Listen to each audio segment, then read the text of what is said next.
Picture this, a quiet Tuesday morning at the most elite military training facility in the country. The kind of place where legends are born and dreams are shattered. Where grown men who've survived war zones and hostile territories gather to prove they're the best of the best. Now imagine a young woman walking into that testosterone-filled arena, not just any woman, but someone who looks like she stepped out of a college library rather than a combat zone. Someone the instructors initially mistake for a lost visitor asking for directions. The laughter starts immediately. Not cruel, exactly, but the kind of amused chuckling that happens when people think they're witnessing a cosmic joke. Here, in this sacred space of elite warriors, stands someone who barely reaches most of their shoulders. Someone whose combat boots look fresh from the box and whose uniform seems too big for her small frame.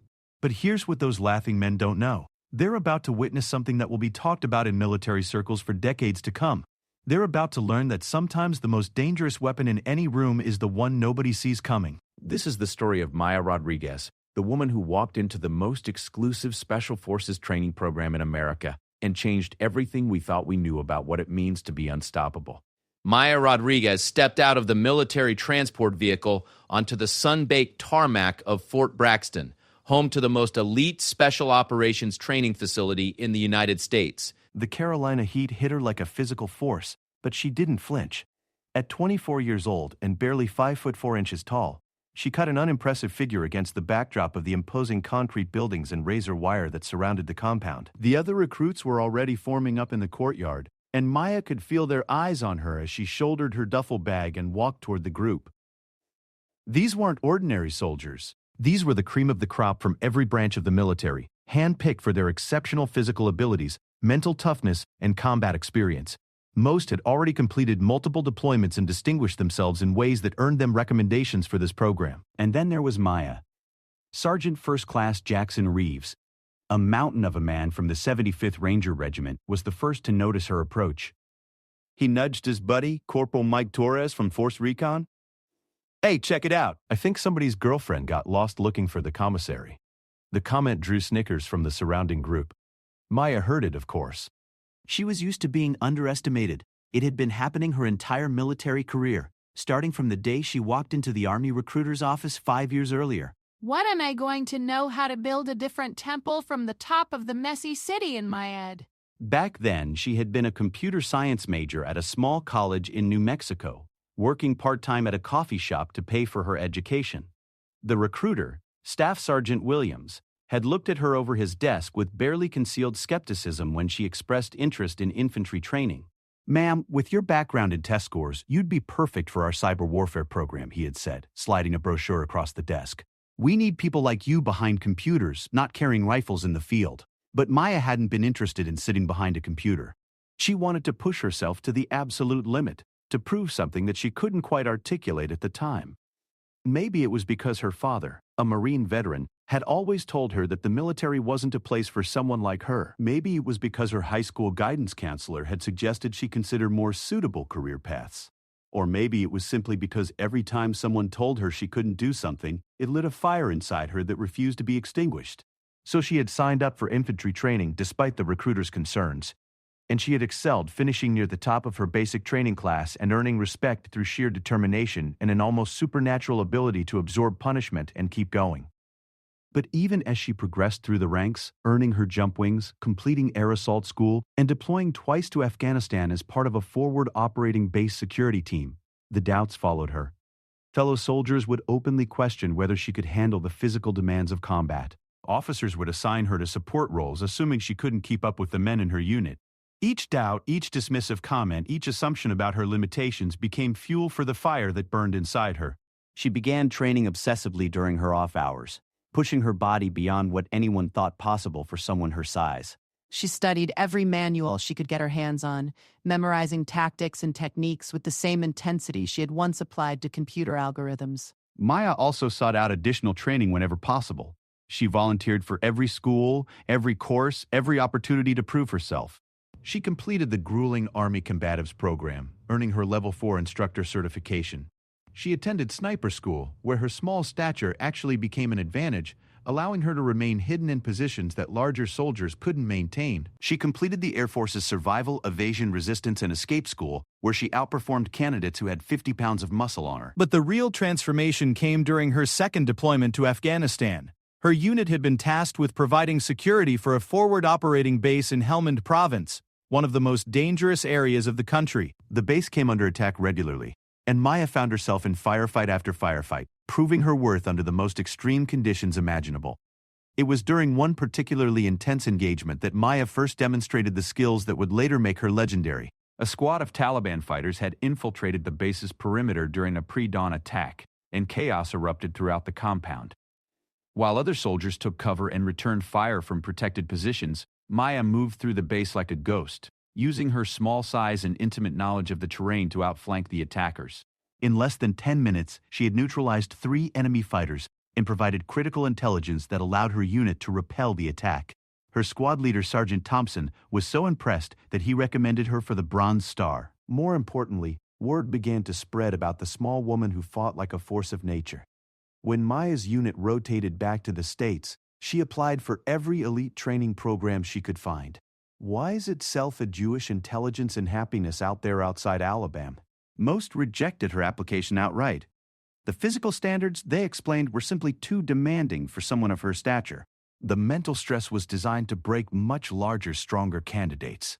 She should consider other opportunities that might be more appropriate for her skill set. But Maya kept applying, and eventually, someone noticed her persistent requests and her increasingly impressive service record.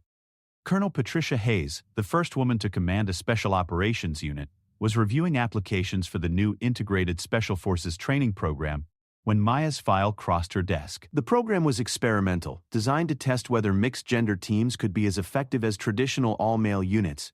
It was controversial, with many senior officers convinced it would be a disaster. But Colonel Hayes was intrigued by Maya's background and her relentless pursuit of elite training opportunities.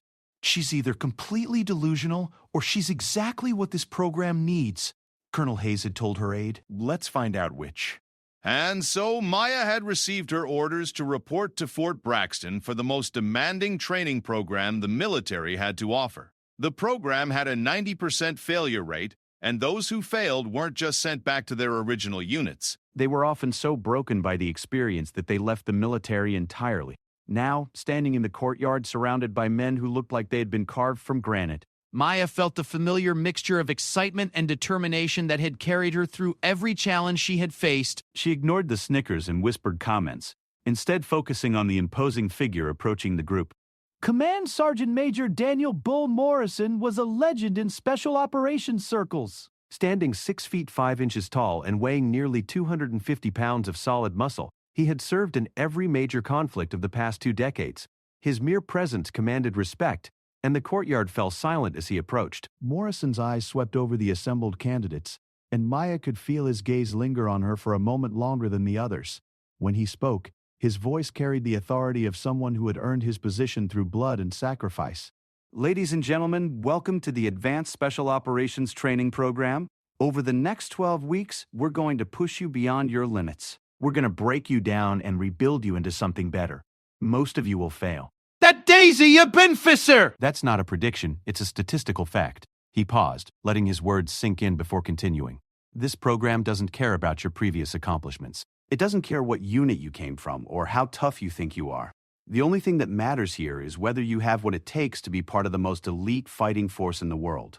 Morrison's gaze found Maya again, and she met his stare without flinching. Some of you are wondering if certain members of this group have what it takes. Let me be clear. Everyone standing here earned their place through merit. If you have doubts about your fellow candidates, you're welcome to test those doubts, but I guarantee you'll be surprised by the results.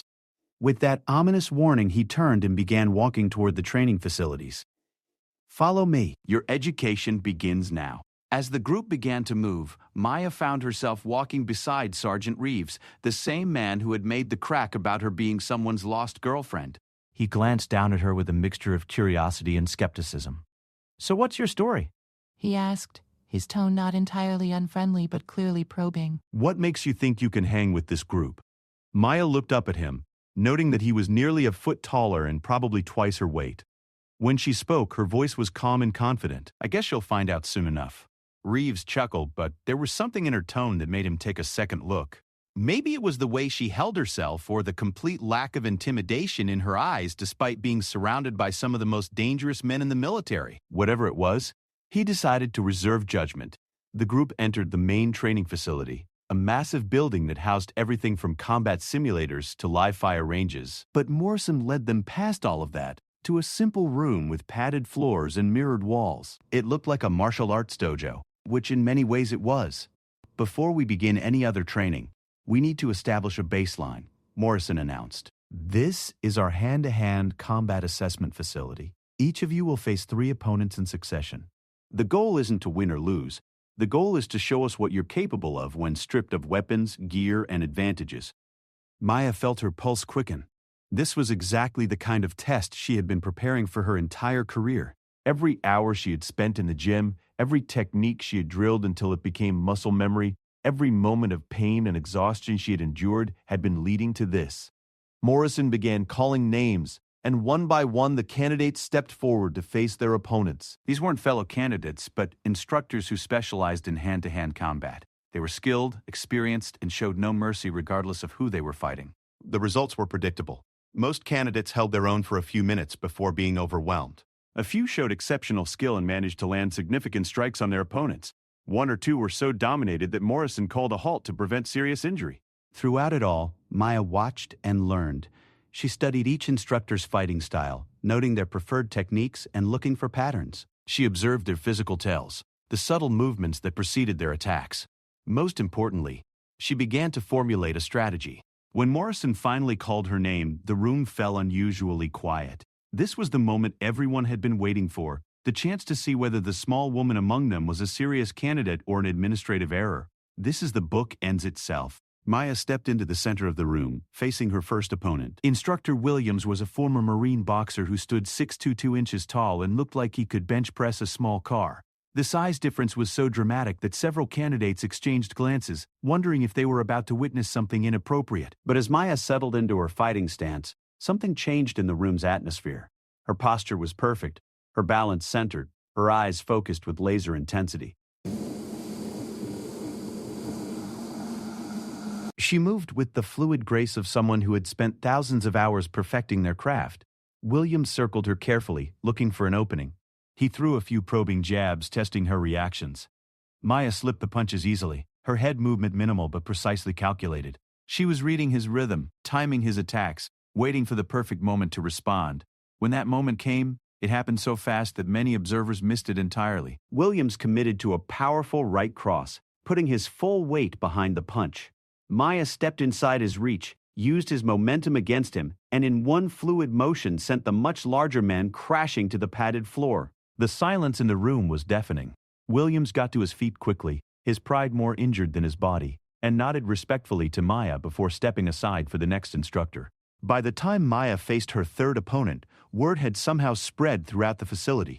Senior officers and instructors who had no business being in the assessment room found reasons to observe. They watched as the small woman systematically dismantled opponents who outweighed her by 50 to 100 pounds. When it was over, Maya stood in the center of the room, barely breathing hard, while 3 highly skilled instructors nursed their wounded egos and newly gained respect for their smallest candidate. Morrison stepped forward, his expression unreadable. For a long moment, he studied Maya, as if trying to solve a puzzle. "Rodriguez," he said finally, his voice carrying a tone that somehow managed to be both surprised and impressed. "Yes, Sergeant Major. Welcome to the program." As the other candidates filed out of the room, many of them wore expressions of shock and newfound respect. The laughter from the courtyard seemed like a distant memory now. Maya Rodriguez had just announced her presence in the most convincing way possible, and everyone knew that the next 12 weeks were going to be far more interesting than anyone had anticipated. But Maya knew this was just the beginning. The real test wasn't proving she could fight. It was proving she could lead, think, and perform under the kind of pressure that broke most people.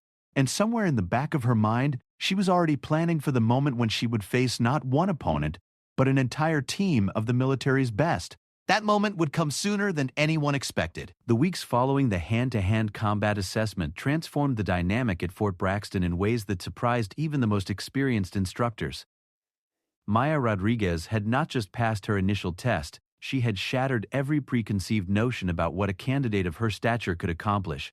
But rather than earning immediate acceptance, her performance created a new kind of tension among the remaining candidates. Some, like Sergeant Reeves, began to view her with genuine respect and curiosity. Others, however, seemed threatened by her abilities and worked to undermine her at every opportunity.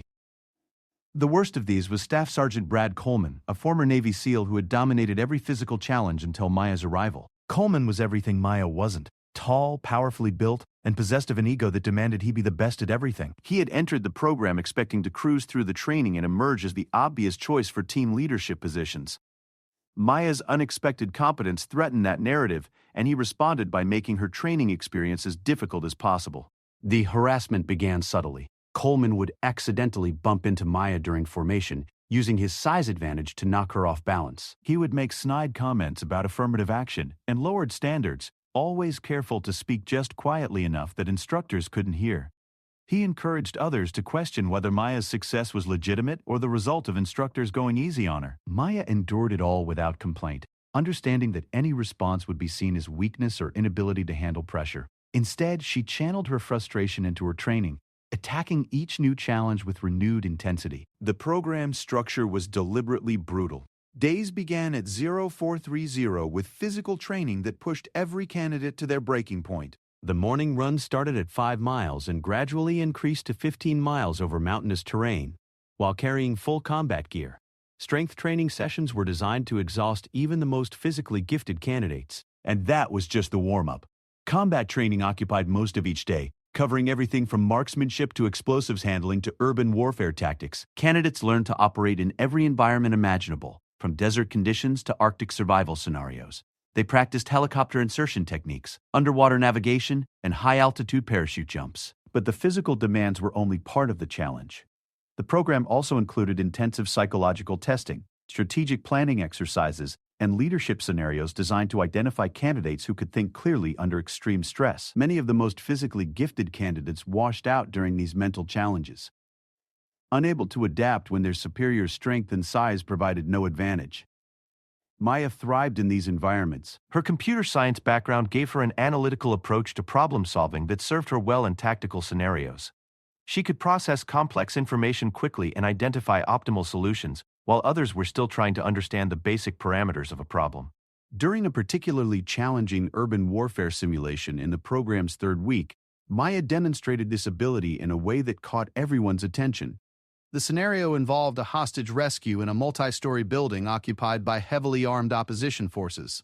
Previous teams had attempted direct assault approaches, with mixed results and heavy casualties among both the rescue teams and the hostages they were trying to save. When Maya's team was assigned the scenario, she spent the planning phase studying building schematics and analyzing the results of previous attempts. While her teammates focused on weapons assignments and entry points, she was calculating sight lines, identifying structural weaknesses, and developing an unconventional approach. "What if we don't go through the building at all?" she suggested during the team briefing. Coleman, who had assumed leadership of the team despite Maya's evident tactical skills, dismissed her suggestion immediately. "This is a hostage rescue, not a demolition mission. We need to get in there and neutralize the threats while keeping the hostages safe." But Maya persisted, outlining her plan with the kind of detailed analysis that impressed even the instructors monitoring the exercise. Instead of entering through conventional access points, she proposed using the building's utility systems to insert team members directly into the hostage location, while simultaneously creating diversions that would draw opposition forces away from their objectives. "It's too complicated," Coleman argued. "The best plans are simple plans. We go in hard and fast, neutralize the threats, and extract the hostages."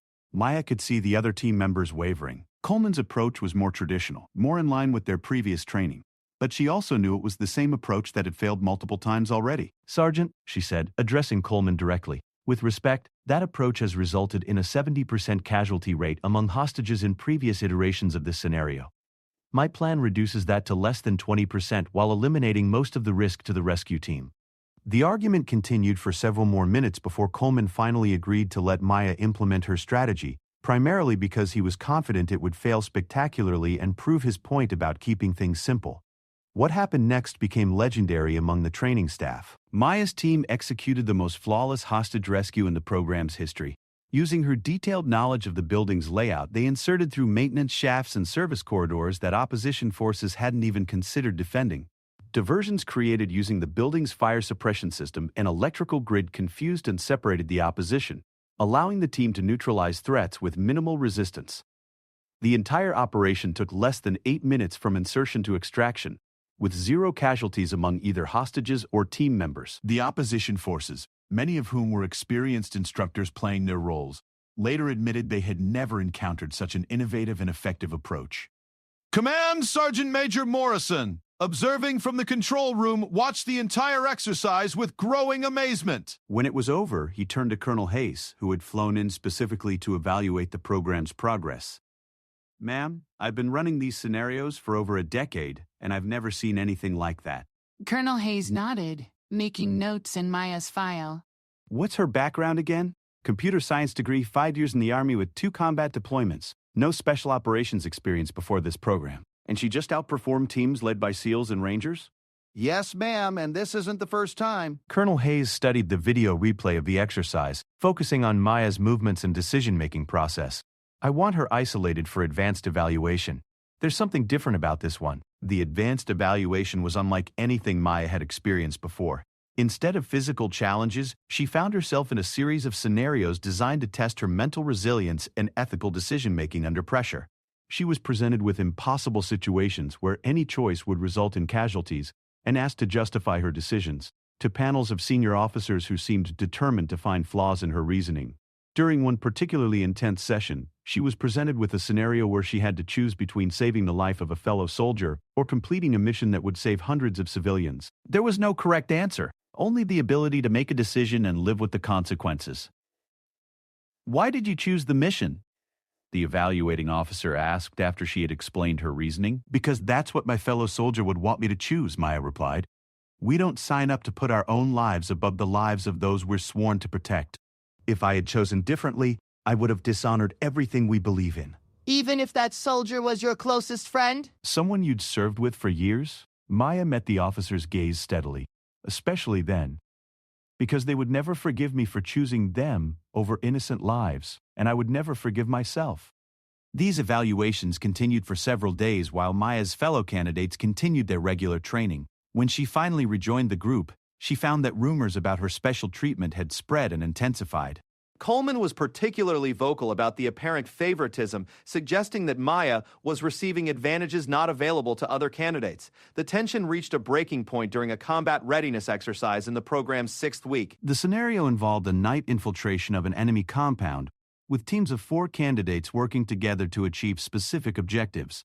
Maya was assigned to Coleman's team, along with Sergeant Reeves and Corporal Martinez, a former Army Ranger with extensive combat experience. The mission briefing was straightforward: infiltrate the compound, gather intelligence on enemy positions and capabilities, and extract without being detected. Success would be measured not just on whether they completed the objectives, but on how efficiently and quietly they accomplished their goals. Coleman immediately established himself as team leader and began developing a plan that relied heavily on brute force and speed. Maya listened to his briefing with growing concern, recognizing several critical flaws that would likely result in mission failure. Sergeant Coleman, she said during the planning phase, I think we should consider alternative approaches to the infiltration route. Your job is to follow orders, Rodriguez, not to question them. Coleman replied dismissively. I've run dozens of missions like this. I know what works. Maya glanced at Reeves and Martinez, both of whom seemed uncomfortable with Coleman's approach but unwilling to challenge his authority directly.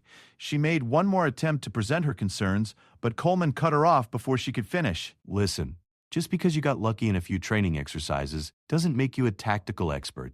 Stick to what you know and follow my lead. The insult stung, but Maya recognized the deeper issue. This wasn't really about tactics or mission planning. This was about Coleman's need to prove his superiority and establish dominance over someone who had consistently outperformed him. Arguing further would only make the situation worse. But as they prepared for the mission, Maya quietly developed her own contingency plans. She studied the compound layout more thoroughly than anyone else, identifying not just the primary infiltration route that Coleman had chosen, but several alternatives that might be necessary if his plan failed. The mission began at 2200 hours under a moonless sky that provided excellent concealment. Coleman's plan called for a direct approach through the compound's weakest defensive position, followed by a systematic search of the primary buildings. It was textbook special operations doctrine, and it probably would have worked against a conventional enemy. But the opposition forces for this exercise were not conventional. They were instructors and senior candidates who knew every trick in the book and had set traps specifically designed to counter traditional approaches. Coleman's team had barely penetrated the compound's perimeter when they triggered the first alarm. Motion sensors that Coleman hadn't identified in his reconnaissance detected their movement and activated a search protocol that flooded their position with infrared spotlights. Move, move, move, Coleman whispered urgently, abandoning any pretense of stealth as he led the team toward what he hoped would be better concealment. But the opposition forces were already responding, and within minutes Coleman's team found themselves pinned down behind a concrete barrier while simulated gunfire erupted around them. The exercise was rapidly becoming a disaster, with mission failure seeming inevitable. That's when Maya took action. Without waiting for Coleman's permission, she slipped away from the team's position using a route she had identified during her independent reconnaissance. While Coleman and the others remained pinned down, Maya moved through the compound like a shadow, avoiding detection through a combination of careful timing and intimate knowledge of the guard patterns. A special calculation was a day crowded for years without waiting for Coleman's permission. The first time was intense. In less than 20 minutes, she had gathered all the required intelligence, identified the positions of every opposition force member, and developed a plan to extract her team safely. But more importantly, she had also discovered that the opposition had prepared a secondary trap that would eliminate Coleman's team entirely if they attempted the retreat route he had planned. Maya returned to her teammates and quietly briefed them on the situation. Coleman was initially furious that she had acted without orders, but as she explained what she had discovered, his anger turned to grudging respect. "How do we get out of here?" he asked, finally acknowledging that his plan had failed. Maya outlined her extraction strategy, which involved using the intelligence she had gathered to predict and avoid opposition movements while guiding the team through a series of concealed routes to the extraction point. It required precise timing and perfect coordination, but it offered their only realistic chance of mission success. For the next 40 minutes, Maya effectively led the team through one of the most challenging infiltration exercises in the program's history. She guided them past sensors that would have detected less knowledgeable infiltrators, around patrols that would have captured them, and through defensive positions that would have eliminated them. When they finally reached the extraction point, all objectives completed and no team members compromised, the opposition forces conducting the after-action review admitted they had never seen such effective infiltration techniques. Coleman stood in the debriefing room afterward, his entire worldview shaken by what he had just experienced. For the first time, he had been completely dependent on someone else's skills for mission success. And that someone was the person he had been working so hard to undermine. "Rodriguez?" he said quietly as the team prepared to leave the briefing room. "Yes, Sergeant. Thank you." It was the first genuine acknowledgement of her abilities that Maya had received from Coleman, and she understood the significance of the moment. More than that, she recognized that Coleman's attitude represented the views of many candidates who had been conditioned to believe that physical size and traditional masculine traits were the primary qualifications for elite military service. "We're all on the same team, Sergeant," she replied.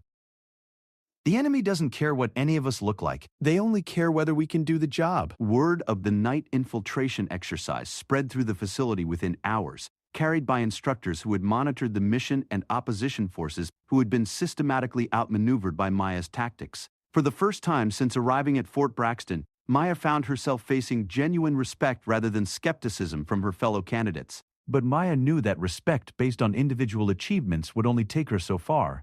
The real test would come when she faced not just one opponent or one mission, but an entire team of elite operators working together to stop her.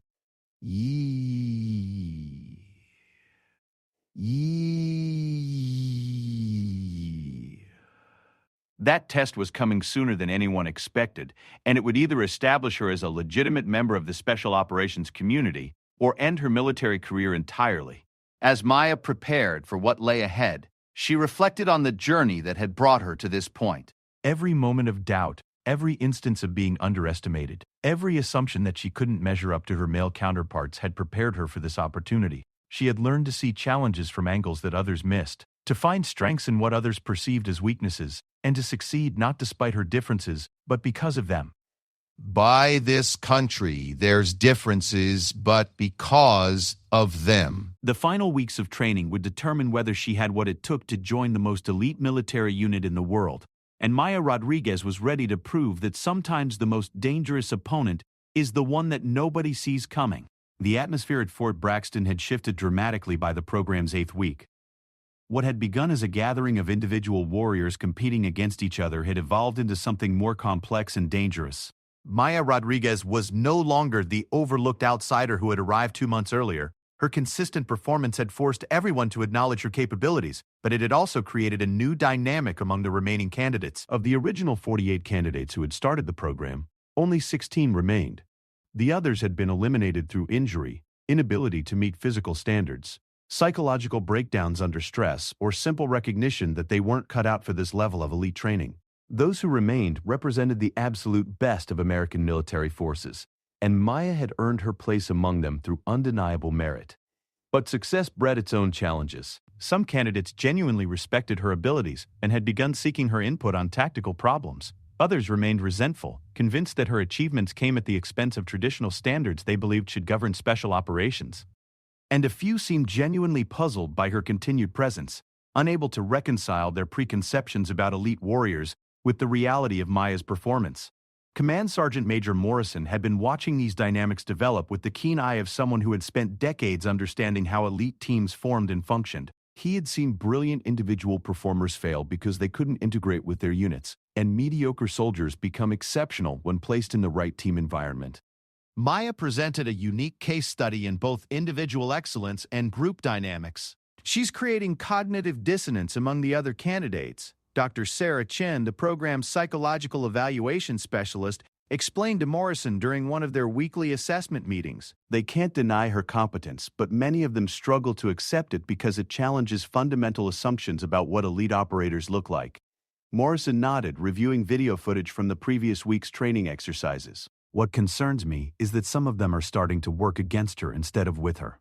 That's not sustainable in an operational environment. Which is exactly why we need to test her under more realistic conditions, Colonel Hayes interjected, entering the meeting room with a thick folder of evaluation reports.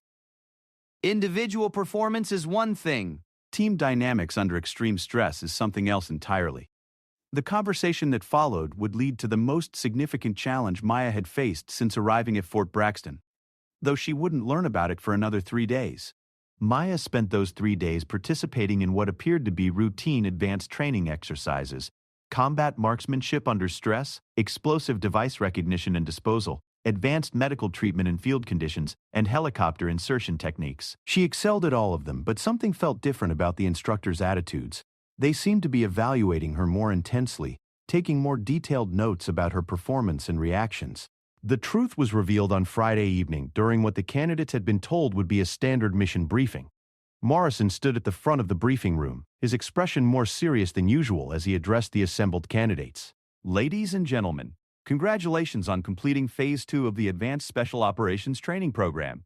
You've proven you have the individual skills necessary to be considered for elite units. Now we're going to find out if you have what it takes to work as part of a team. He paused, letting his words register with the group before continuing.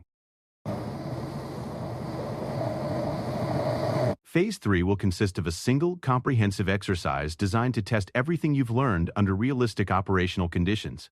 You'll be divided into teams and assigned specific missions that must be completed within a 72-hour window. Maya felt her pulse quicken. This was the kind of challenge she had been preparing for throughout her military career. However, Morrison continued, this exercise will include one unique element. One of you will be designated as a high-value target that the other teams must locate, capture, or neutralize within the time limit. The room fell silent as the implications sank in. This wasn't just a test of teamwork and tactical skills. It was a test of whether one person could survive and operate effectively while being hunted by multiple teams of elite operators. The high-value target will have access to all the same resources and equipment as the hunting teams. Their mission is simple: survive the 72 hours without being captured, while also completing a series of objectives that will be provided separately.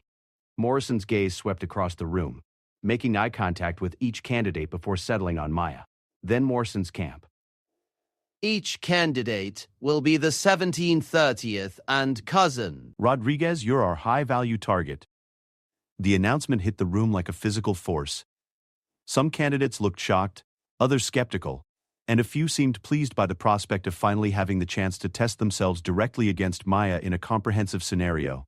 Staff Sergeant Coleman was among those who appeared almost eager for the challenge. Despite his grudging respect for Maya's tactical abilities, he remained convinced that her previous successes had been the result of luck and favorable conditions, rather than genuine superiority. This exercise would finally provide the definitive test he had been waiting for. "Ma'am," Coleman said, raising his hand, "What are the rules of engagement for this exercise?" "Full contact authorized," Morrison replied. "Non-lethal weapons only, but everything short of causing permanent injury is acceptable." This is as close to a real operational environment as we can create. Maya absorbed the information without visible reaction.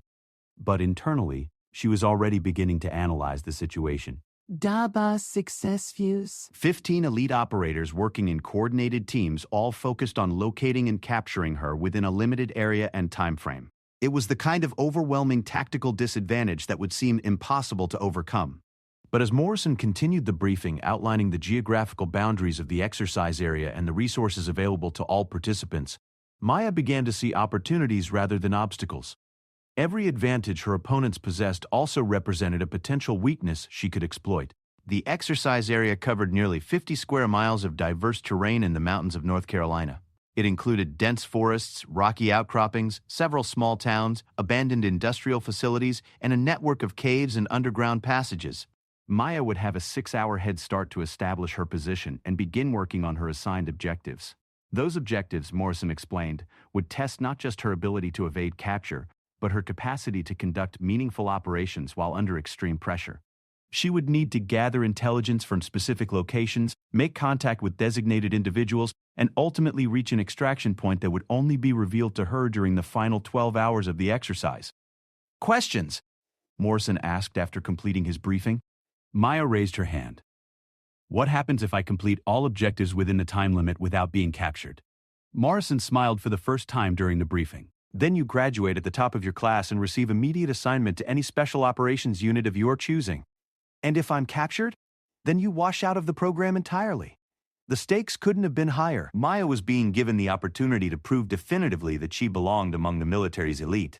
But failure would end not just her participation in this program, but likely her entire career in special operations. After the briefing, the candidates were dismissed for their final night of preparation. Maya returned to her barracks room and began the most important mission planning session of her life.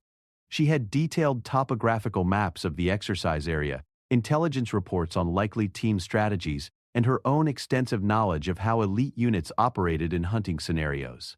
But more importantly, she had something her opponents lacked: the experience of being consistently underestimated and the tactical mindset that came from always fighting from a position of apparent weakness. Maya worked through the night developing not one plan but multiple interconnected strategies that would allow her to adapt to changing circumstances. She identified locations where she could establish temporary bases, mapped escape routes between different sectors of the exercise area, and planned diversions that would confuse and misdirect her pursuers. Most importantly, she began thinking like her opponents, trying to anticipate their strategies and identify their likely weaknesses. Coleman would probably favor direct confrontation tactics, using superior numbers and firepower to corner her in a specific location. Reeves would likely focus on tracking and surveillance, trying to locate her through careful analysis of her movements and patterns. This is the book, it's about history. Martinez would probably attempt to predict her objectives and establish ambushes at critical locations. By dawn, Maya had developed a comprehensive strategy that played to her strengths while exploiting the inevitable coordination problems that would arise when multiple teams tried to work together toward the same goal. She had also identified her primary advantages: superior knowledge of unconventional tactics, smaller logistical footprint, and the psychological advantage of fighting as the underdog. The exercise began at 0800 hours on Monday morning. Maya was transported to a predetermined starting location deep in the forest, equipped with standard combat gear, communications equipment, and enough supplies for 72 hours of independent operation. She also carried encrypted instructions for her first set of objectives, sealed orders that she could only open once the hunting teams had been released. For the first time in months, Maya found herself completely alone. No fellow candidates, no instructors, no one watching and evaluating her every move. It was simultaneously liberating and terrifying. Everything she had worked for throughout her military career would be decided over the next 3 days. Maya used her 6-hour head start to move deep into the most challenging terrain in the exercise area, establishing her first temporary base in a cave system that provided natural concealment while offering multiple escape routes. She opened her sealed orders and reviewed her initial objectives: gather intelligence from an abandoned industrial facility, make contact with a specific individual in one of the small towns, and plant a tracking device on a designated target without being detected. Each objective was designed to force her into environments where she would be vulnerable to detection and capture. The industrial facility was in open terrain with limited concealment. The town contact would require her to move among civilians where her opponents could easily set up surveillance. And the tracking mission would put her in close proximity to one of the hunting teams. But Maya recognized that the difficulty of the objectives also created opportunities. Her opponents would be expecting her to approach each challenge directly, trying to complete her missions as quickly as possible to minimize exposure. Instead, she planned to use the objectives themselves as elements in a larger deception campaign. At 1401, the hunting teams were released into the exercise area. Maya monitored their communications from her concealed position, listening as the 3 teams of 5 operators each began coordinating their search patterns. Coleman's team took the direct approach, establishing checkpoints along the main roads and trails. Reeves focused on the industrial areas where Maya's first objective was located. Martinez positioned his team near the town where she needed to make contact. It was exactly what Maya had expected, and she was ready with her response. Instead of attempting to reach her objectives immediately, Maya began a systematic campaign of misdirection.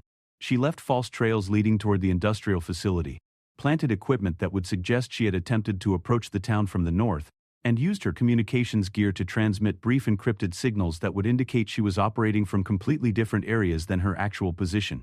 For the first 12 hours of the hunt, the 3 teams chased shadows and false leads while Maya gathered intelligence on their positions and tactics from her concealed observation posts.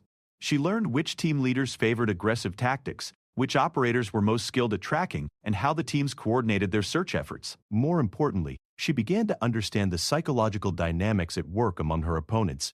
Coleman's team was becoming increasingly frustrated by their inability to locate any concrete evidence of her presence. Reeves was growing suspicious that she was deliberately misleading them. Martinez was beginning to question whether the other teams were sharing intelligence effectively. Maya recognized that these emerging tensions represented her greatest strategic advantage. Elite operators were trained to work together seamlessly, but the competitive environment of the training program had created underlying rivalries that would become more pronounced under stress. On the second day of the exercise, Maya began implementing the most audacious part of her strategy. Instead of continuing to evade her opponents, she started hunting them. Using her detailed knowledge of their positions and patterns, Maya began conducting surveillance operations against the hunting teams themselves. She tracked their movements, identified their communication protocols, and learned their individual habits and preferences. Most importantly, she began to understand how each team leader made decisions under pressure. This intelligence allowed Maya to predict where the teams would be at specific times, which routes they would use to move between positions, and how they would respond to different types of threats or diversions. Armed with this knowledge, she began planning operations that would turn the hunters into the hunted. The psychological impact of this reversal was immediate and dramatic.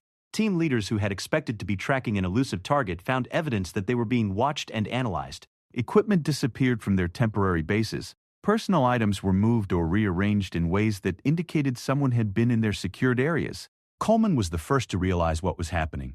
"She's not running from us," he reported during a team leaders conference call. "She's studying us." "That's impossible," Martinez responded. 3 teams of 5 operators each? There's no way one person can maintain surveillance on all of us while completing her own objectives. But Reeves had reached the same conclusion as Coleman. "Check your gear," he advised his team. "I think she's been in our camp." The discovery that Maya had somehow penetrated their secured positions without being detected sent shockwaves through all 3 hunting teams. Suddenly, the confident predators found themselves looking over their shoulders, wondering when and where their target might appear. Maya used their growing paranoia to her advantage, intensifying her psychological operations while beginning to work on her actual objectives.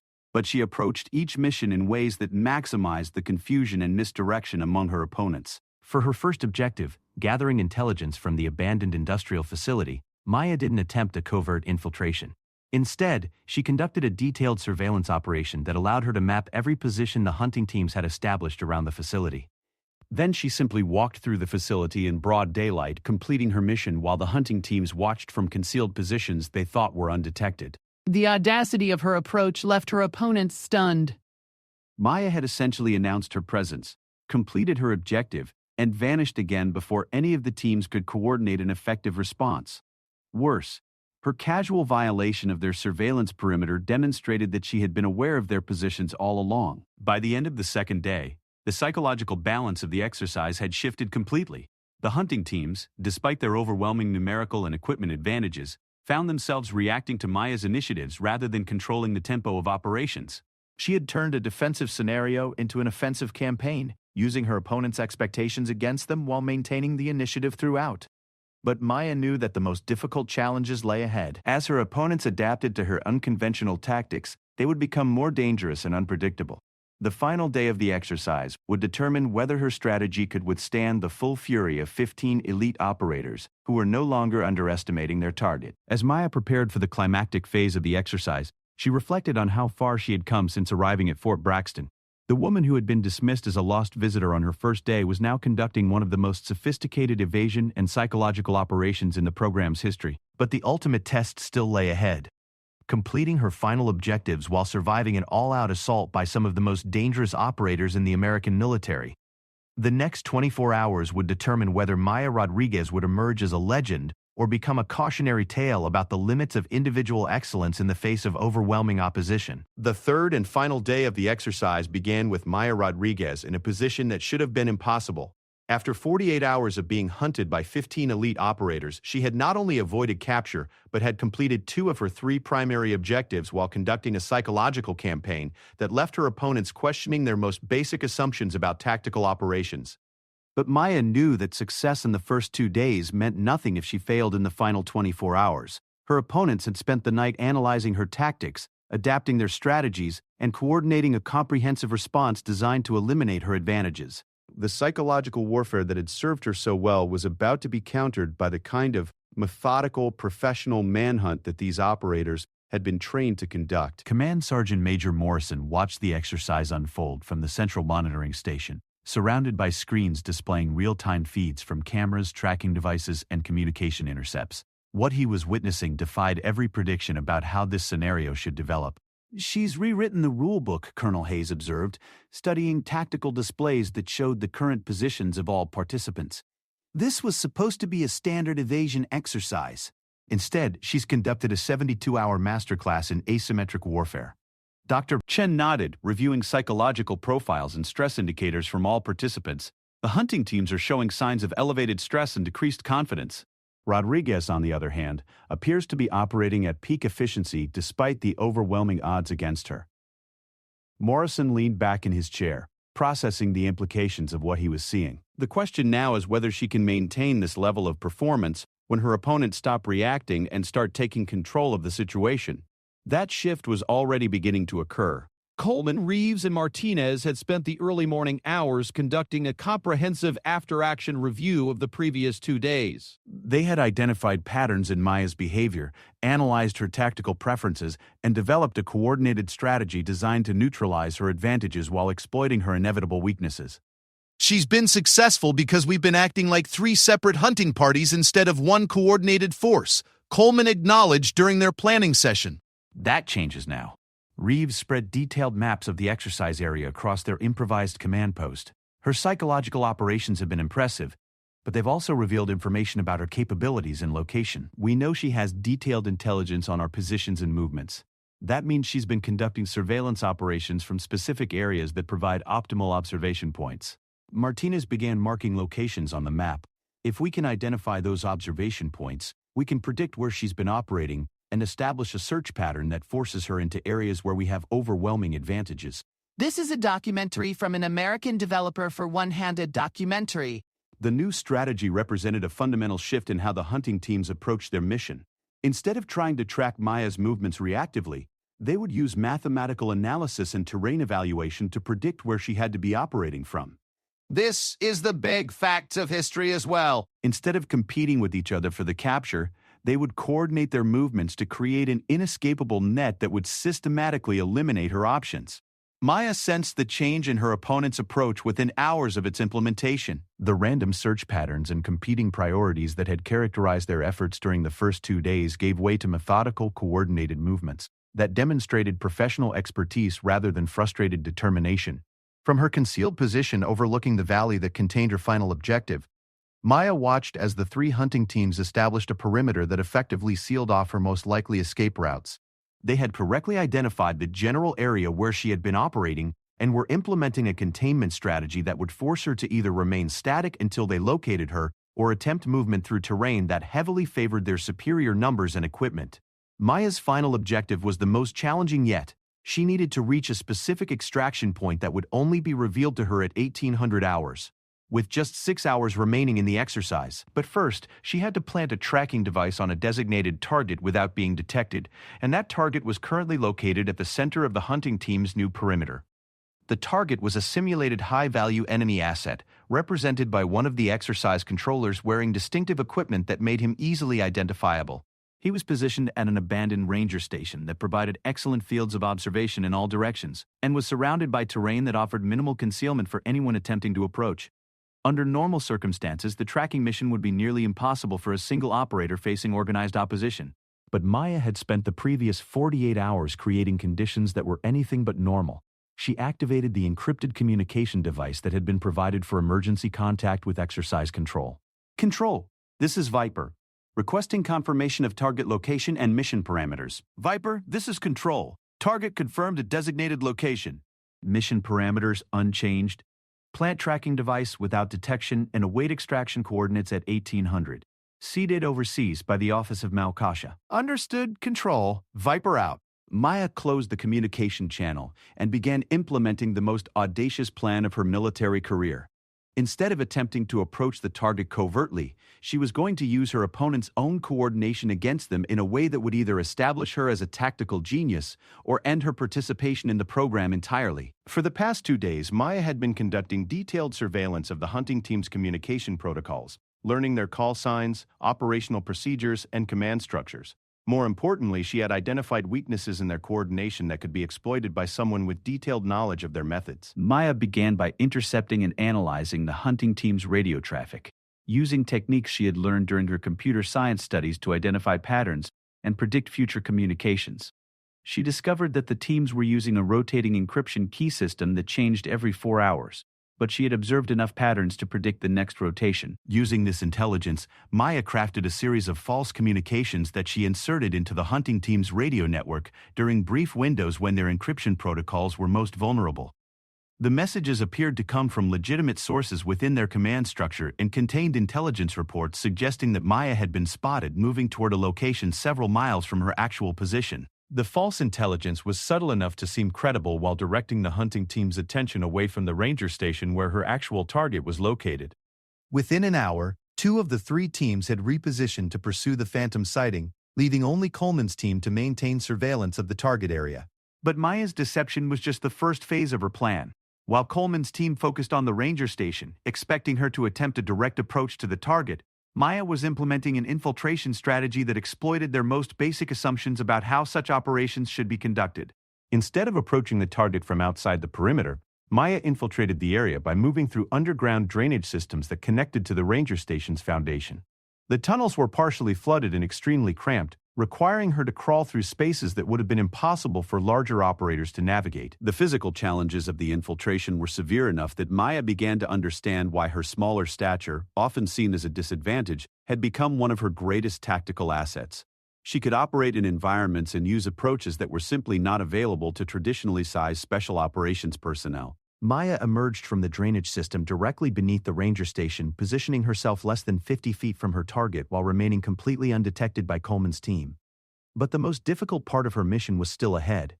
She needed to plant the tracking device on the target without being observed by either the target himself or the surveillance team that was watching him. The solution came to Maya as she observed the target's movement patterns from her concealed position. The exercise controller playing the role was following a specific routine that brought him to within 10 feet of her hiding place every 20 minutes as he conducted his own surveillance of the surrounding area. Maya timed her approach to coincide with a moment when the target was focused on observing Coleman's team through binoculars. She moved with the fluid silence that had become her trademark, covering the distance between her position and the target in less than 15 seconds. The tracking device was planted, and Maya had returned to her hiding place before the target even realized someone had been near him. But her victory was short-lived, because the device's activation signal was immediately detected by Coleman's team's electronic surveillance equipment. Contact! Coleman's voice crackled over the radio. Target has been compromised. Unknown individual in the immediate area. Maya heard Coleman's team responding to the alert, moving rapidly toward the ranger station while calling for backup from the other hunting teams. She had successfully completed her final objective, but now she was trapped in a location that would soon be swarming with elite operators determined to capture her. The extraction coordinates she received at 1800 hours made her situation even more desperate.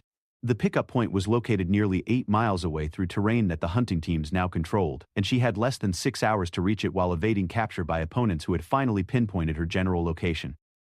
But as Maya prepared for the most challenging phase of her 72-hour ordeal, she realized that her tactical situation, while desperate, was not hopeless. The hunting team's success in locating her had actually created new vulnerabilities that she could exploit if she was willing to take extraordinary risks. The convergence of all 3 hunting teams on the ranger station meant that their previous perimeter had collapsed, creating gaps in their coverage that hadn't existed for the past 24 hours. More importantly, their focus on capturing her at her current location meant they weren't adequately covering the routes to the extraction point. Maya began moving immediately, using the underground drainage system to travel nearly a mile before emerging in a forested area that had been abandoned by the hunting teams. In their rush to respond to the contact at the ranger station, she could hear radio traffic indicating that her opponents had discovered her infiltration route and were attempting to track her movement through the tunnel system.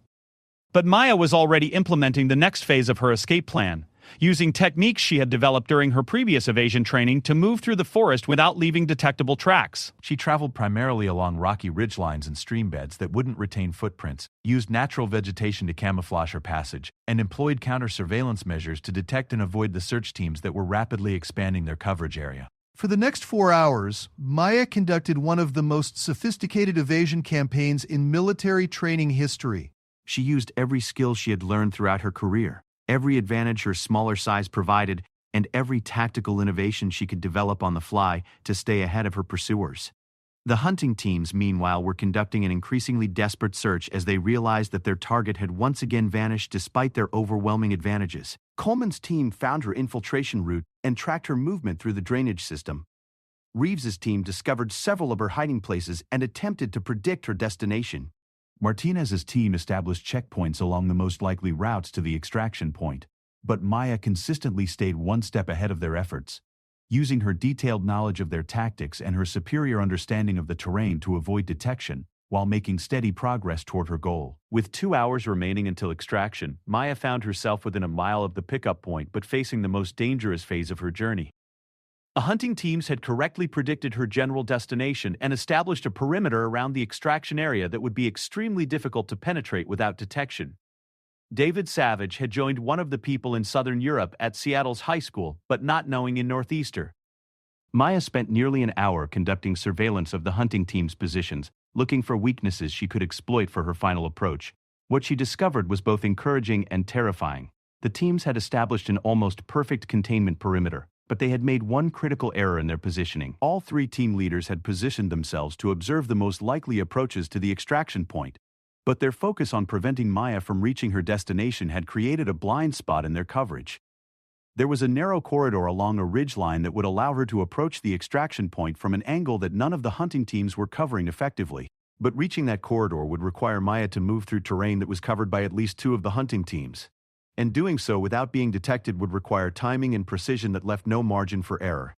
Maya began her final approach 90 minutes before the extraction deadline, moving with the kind of calculated desperation that comes from knowing that failure is not an option. She used every shadow, every piece of natural concealment, every moment of distraction among her opponents to advance toward her goal. The most dangerous moment came when she had to cross an open area that was under direct observation by Coleman's team. Maya waited for a cloud to pass over the moon, reducing visibility to nearly zero, then moved across the exposed ground with the fluid speed that had become her signature.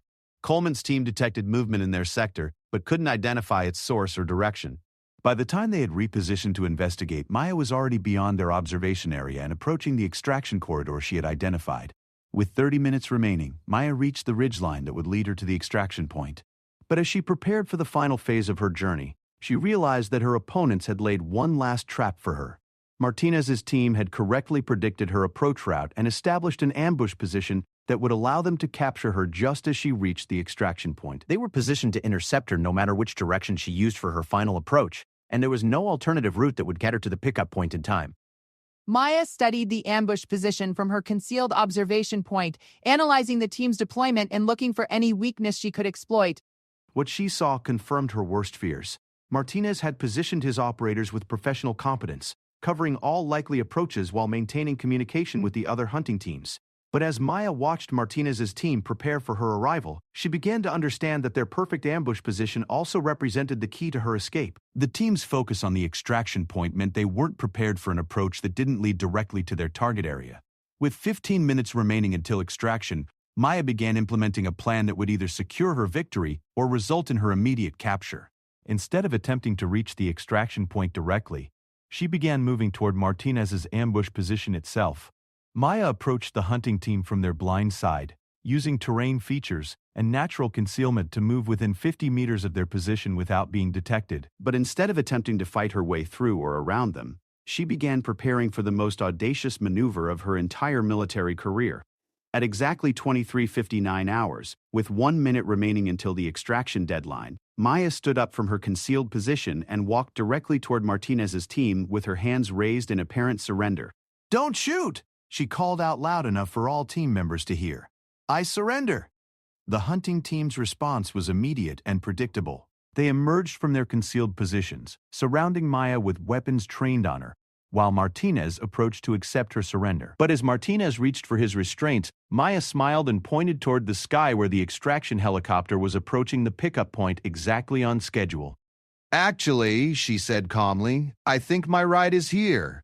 Martinez looked up in confusion, trying to understand what was happening. That's when he realized that Maya's surrender position was less than 100 meters from the extraction point, and the helicopter pilot was following his orders to pick up any friendly personnel in the designated area at the specified time. Maya had used her opponent's perfect ambush position to place herself within range of extraction while appearing to surrender to their overwhelming force.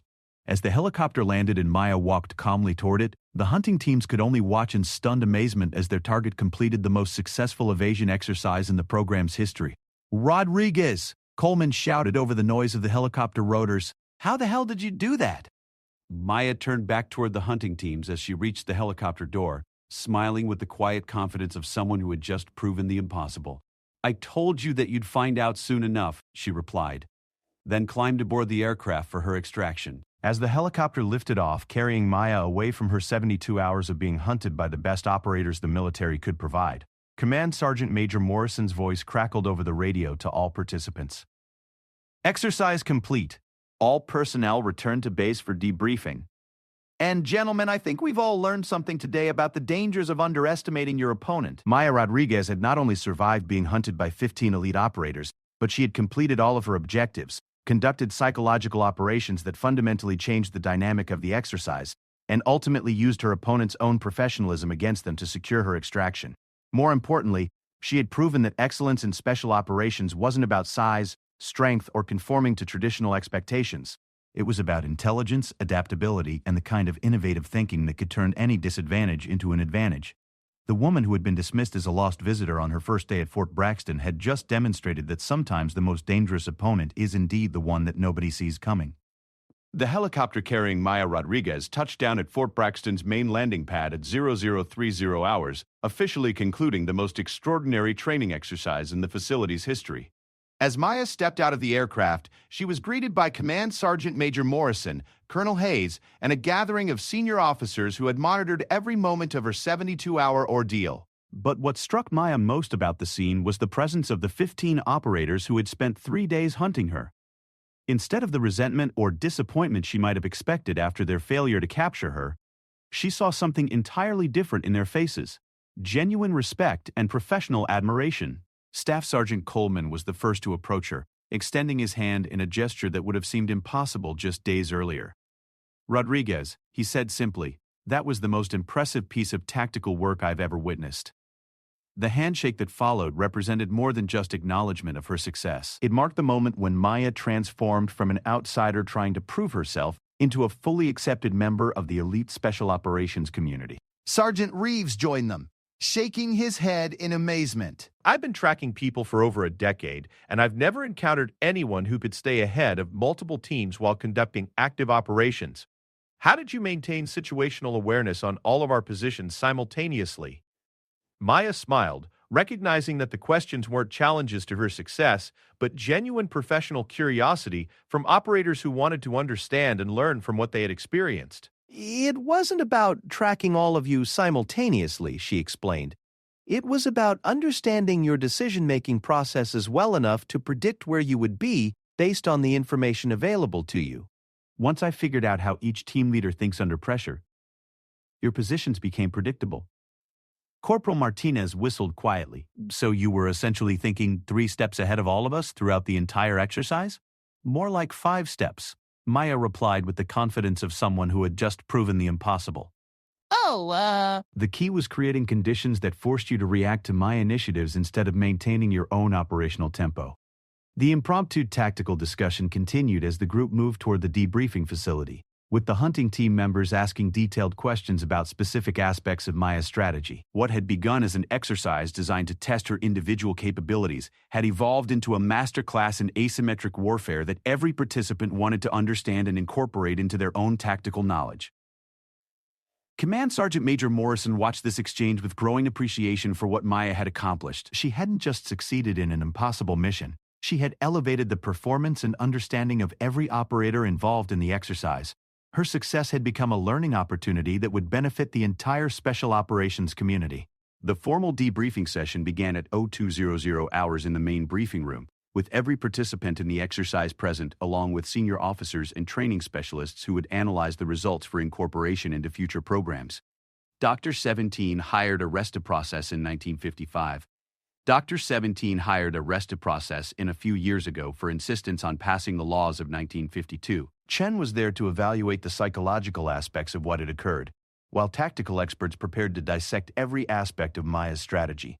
Colonel Hayes opened the session by acknowledging the unprecedented nature of what they had just witnessed. Ladies and gentlemen, in over 30 years of military service, I have never seen a more comprehensive demonstration of individual tactical excellence under extreme pressure.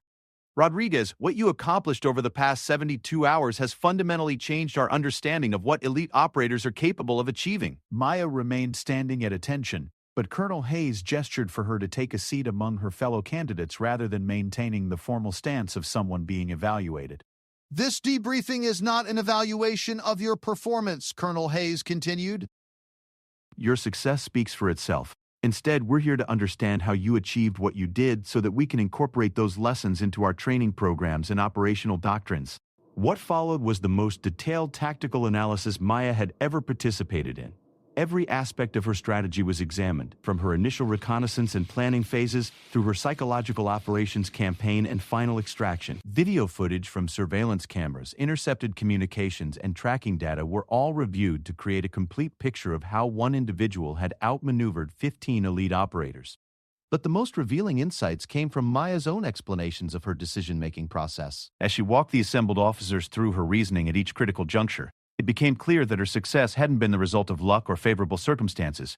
Instead, it represented the application of systematic analytical thinking to tactical problems in ways that challenged fundamental assumptions about special operations. The traditional approach to evasion exercises is reactive, Maya explained during her analysis of the first day's operations. The target tries to stay hidden while the hunters search for them, but that approach concedes initiative to the hunters and relies on their making mistakes rather than the target creating opportunities. She moved to the tactical display, pointing out the locations where she had conducted surveillance operations against the hunting teams. By shifting to an offensive mindset, I was able to gather intelligence that allowed me to predict and influence my opponent's actions. Instead of reacting to their searches, I was able to guide them toward areas where I wanted them to focus while avoiding areas where I needed to operate. Dr. Chen leaned forward in her chair, fascinated by the psychological aspects of Maya's strategy. You essentially reversed the psychological dynamic of the exercise. Instead of feeling hunted, you made your opponents feel like they were being manipulated? Exactly, Maya confirmed. Elite operators are trained to maintain psychological dominance in tactical situations. By demonstrating that I could penetrate their secured areas and monitor their activities, I created doubt about their fundamental assumptions about the exercise. Once they started questioning their own capabilities, they became reactive instead of proactive. Command Sergeant Major Morrison nodded appreciatively. And your approach to the final extraction? Maya smiled, remembering the audacity of her final gambit. That was about understanding that sometimes the most dangerous place is the safest place. Martinez's team had established a perfect ambush position, but their focus on preventing me from reaching the extraction point meant they weren't prepared for someone who used their ambush position as their extraction strategy. The tactical analysis continued for several more hours, with every aspect of Maya's performance being examined and documented. But beyond the specific techniques and strategies she had employed, what emerged was a broader understanding of how innovative thinking could overcome seemingly impossible tactical disadvantages. As the formal debriefing concluded, Colonel Hayes stood to address Maya directly. Rodriguez, you came to this program carrying the expectations and doubts that our community has traditionally held about operators who don't fit our conventional profile. Over the past 12 weeks, and particularly during the past 72 hours, you have not only exceeded those expectations, but redefined what we consider possible. Maya remained at attention, but she could feel the weight of the moment settling around her.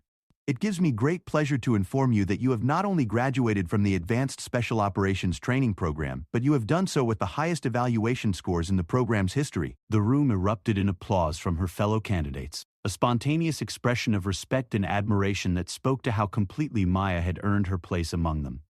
But Colonel Hayes wasn't finished. Furthermore, based on your demonstrated capabilities and the recommendation of every instructor and evaluator involved in this program, you are hereby granted immediate selection for assignment to any special operations unit of your choosing, with the rank of Staff Sergeant and authorization for expedited promotion track based on operational performance.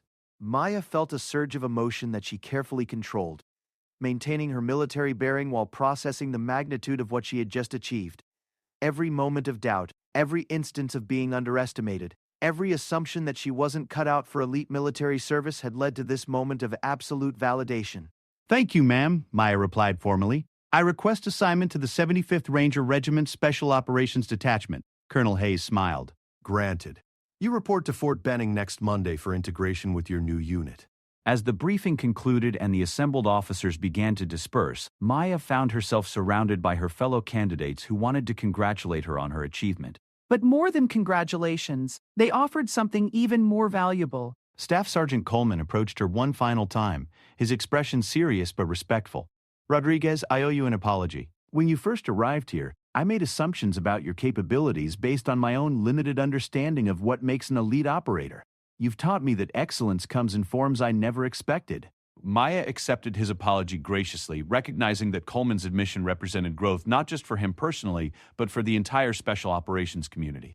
"We all have preconceptions, Sergeant," she replied. "The important thing is being willing to change them when the evidence proves us wrong." Over the following days, word of Maya's unprecedented performance spread throughout the military's special operations community. Her tactical innovations were analyzed and incorporated into training programs at facilities across the country. Videos of her evasion techniques became required viewing for advanced tactical courses. Most importantly, her success opened doors for other operators who had been excluded from elite units based on traditional physical or demographic criteria. Maya's assignment to the 75th Ranger Regiment Special Operations Detachment marked the beginning of a distinguished career that would take her to conflict zones around the world. She participated in operations that required exactly the kind of innovative thinking and tactical flexibility that she had demonstrated during her training at Fort Braxton. But perhaps more significantly, Maya became a mentor and role model for a